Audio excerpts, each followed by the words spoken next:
America chika mu series zange zensharinze nammwe olwaleero ngenda kwogera ku kinsonga ya capital kubanga naddala abavubuka abato mugoberedde nnyo nga munsanze wakati emboozi temusobola kuddayo mabega kukebera buli kimu omusajja yavaawa sente yazikola atya kati fe tukoze tutya eriyo olina omulaba nga akubuuza tyeri ettaka muzeeyi fe tukoze tutya oddifuna America kika agenda babuulira mu bufunze nti ye sente ezize capital we wa savings.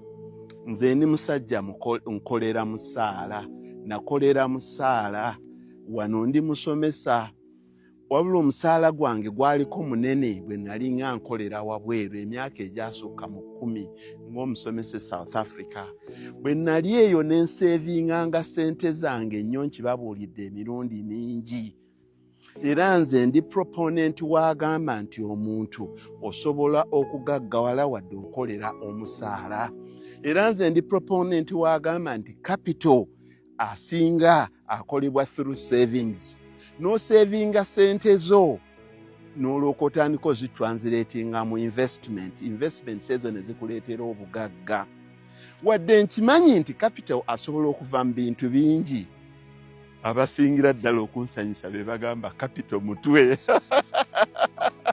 era ddala capital ayinza okuba omutwe kuba eri abantu abalina emitwe egiri sharp abagezigezi nga talina track record ya mulimu gwakulaga gye yajja sente ze naye nga mulaba ddala sente azirina n'obugagga abulina. At least America Chika is talking to the person omuntu oyo owa bulijjo gwe bakozesa oba eyeekozesa mpola mpola nga bw'asevinga obusente bwe n'atandika okubusiga ne buzaala ne buzaala ne buzaala ne buzaala. Omuntu ow'omusaala atuusa atya okukola ebintu bino byonna. History muwanvu naye nze ndi muteresi wa sente naye wadde nkimanyi nti capital ayinza okuva mu bintu bingi. I think bannaggagga mu nsi yonna more than 50% capital waabwe musikire era buli muntu alwana ennyo okukola ku ssente abaana bo bayambibwe okufuna capital oba bamusikire.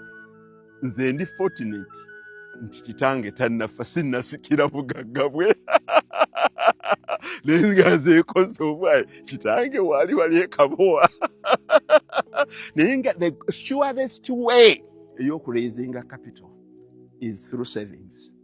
Kaba babuulire ebirala naye nga mbimanyi talent aba musicians abasambi b'omupiira baki bannalulungi ezo zonna sources of capital gy'osobola okujja capital wo naye nze njogerera ku kyange nze kye nayitamu ate era kyenkakasa it is the surest way ate nenkikakasiriza ddala nti tolina kusooka kubeera muntu waawala nnyo munnabya oli minisita nti lwofuna capital. Omuntu yenna asobola okusevinga katono kaali nako. Ekyo kyekibuuzo ekiyinza naye nze abaana nina abaana mpeerera abaana tufuna obuseete butono nnyo bannange mbakakasa nti Katonda tayinza kutikka mugugu gw'otasobola kwetikka. Katonda bw'oba ofuna emitwalo 3 baasikaali mbalaba bameidi mbalaba abafuna 15 naye nze abeewaffe mbalaba abafuna 2 nga omwaka gugenda okuggwako ng'alina miliyoni 1.8 ng'ate abadde aweerezaako ewaabwe lwakuba basevinga lwakuba meidi n'omusirikale w'awaka n'omukozi w'okufaamu w'akakiika talina bintu biwanvu nnyo bye yeeyingizaamu.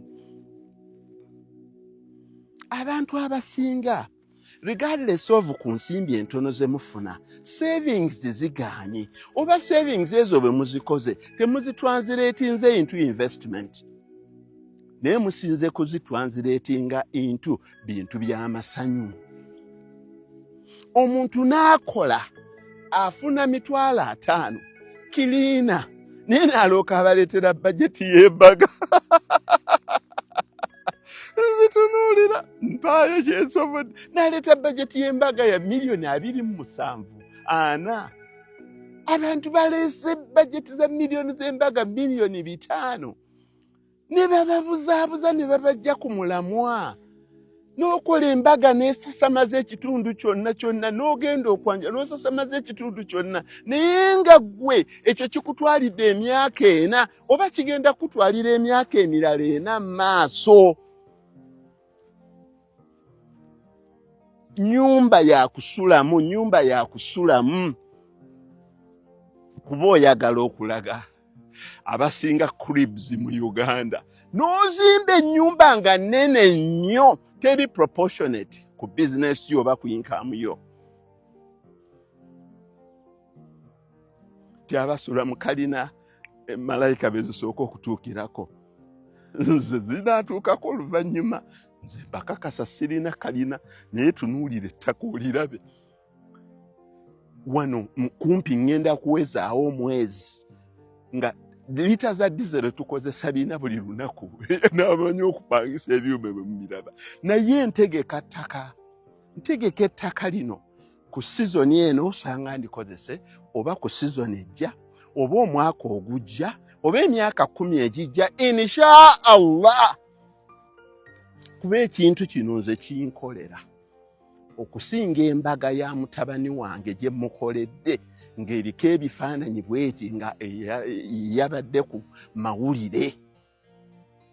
Sigambye nti tezikolebwa naye ekintu kino kinkolera nze bwe ntunula wano engeri gye ntereezezzaamu ettaka lino nenzirira amazzi n'engajja eri n'engakomyawo eno nenteekamu budams obw'amazzi obugajja eri wansi lowland n'engakomyawo eno ku lukalu nga ne dams endala ziri eri waggulu. Ettaka nenditunuulira bwe nti neŋŋamba alhamdulillah. Ninga abakoleezezza Mercedes Benz G63 AMG. Ninga abakoleezezza E63 AMG ku ttaka lino. Naye eriyo omuntu omulaba akyezimba naye ng'ekintu ekisinga okumutta is that luxury vehicle. Eyo ennyumba gy'azimba mu kyalo ewaabwe olw'okuba abaalina akasiisira n'akola nnyo ali ku kyeyo azimbe ennyumba esinga obunene ku kyalo. Oluvannyuma n'agamba kapita atubuze oba Buwarabu bwansala oba kino kyansala. Bakama baffe batukozesa bubi tebatuwa. Mamed Kachika abalaga real life examples. Nze kati bwe ngula G-Wagon nengipaakinganga wano ekintu ekyo kiri proportionate. It's proportionate to the investment. Naye okyapangisa okyakola otya n'okola embaga budgeting eri bweti capital munaamufuna mutya. Ebyo ebintu bibiri olwaleero byenjogeddeko. Capital kyeki afunibwa atya then nembalaga capital omutranslating okya into investment. Tekikwetaagisa kunnyonnyola bigambo bingi nga walaba wano nti waabaddewo ekibira ng'ekibira okirabye nkijjeewo nga mu kifo ky'okugula G-Wagon mu kibira kino 0 acres nnyingi nnyo nasazeewo ssente nzizzeemu nongoose ettaka such that emyaka 10 egijja mu maaso wano nnimawo nga nnimanga abali e Budaaki nga nnimanga abali e South Africa n'okubasinga kuba embeera y'obudde ewaabwe si nnungi.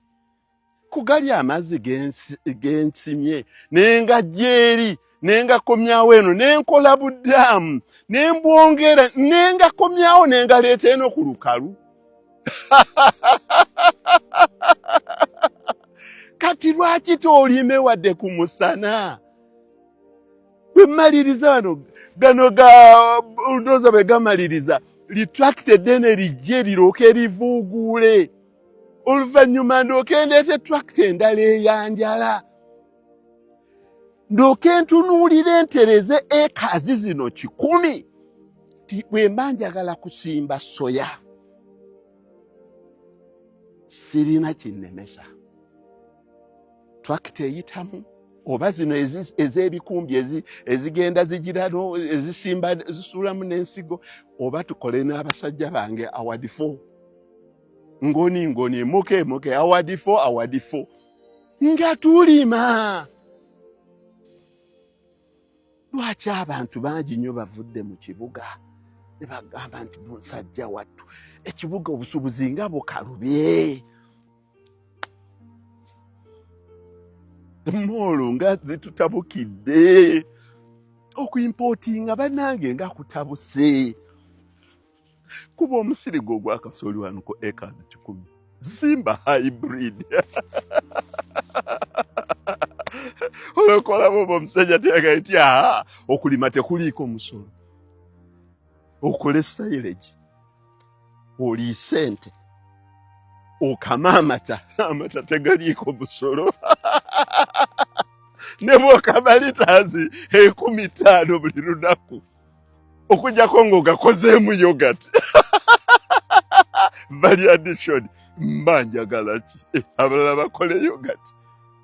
Bannange, step by step, abaana abato kino tekibeetaagisa kukola kintu kinene bwe kiti, kubanga emirembe gikalubye ettaka eddene terikyalabika bwe riti.